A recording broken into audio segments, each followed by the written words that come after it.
Hoji aka, sizga ham plyus ko'p. Odamlardan ajralmaslik uchun Cobalt olgansiz, lekin 2,5 ming dollar navrat qilgansiz ham ko'pchilik ishonmasa kerak. Men sizlarga qilingan ishlarni aytib o'taman, kommentariyada o'zingizlar hisoblab turasizlar. Ko'pchilik Cobaltchi akalarimiz qildirmaydigan ishlardan bittasi kapot bruni plyonka bo'lgan. Kapotimizni, faramizni 150 dollar sarg'aymaydigan plyonka qilingan. Undan tashqari oldi laboyimiz son zashti kristal keramika bo'lgan. 8 ming so'm. Круговой tonirovka keramik plyonkамizdan qilganmiz. 5 yil garantiya. O'zida sonsiz ashitalar bor. 1 million 200 ming so'm qilamiz. Tashqi ko'rinishda bakoga e'tibor beringlar, qanaqa videoni ochtirib qo'ygan.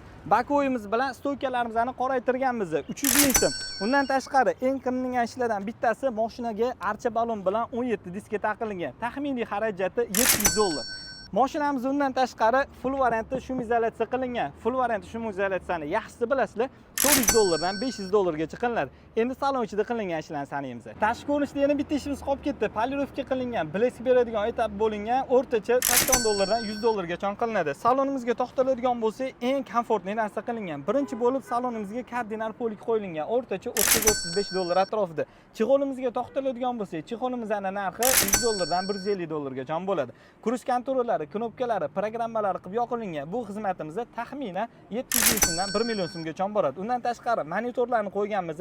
Eng sifatli monitor, orqaga Ribiglas kameralari, mikrofonlarigacha bo'lgan. Bu ham taxminan 150 dollardan 200 dollargacha boradi. Undan tashqari antiradar, yana qo'shimcha narsalar qilingan. Endi kommentariyada o'zingizlar yozib qoldinglar, nech pul ishlatilgan. Bu video Cobaltchi akalarimizga jo'natib qo'yasizlar.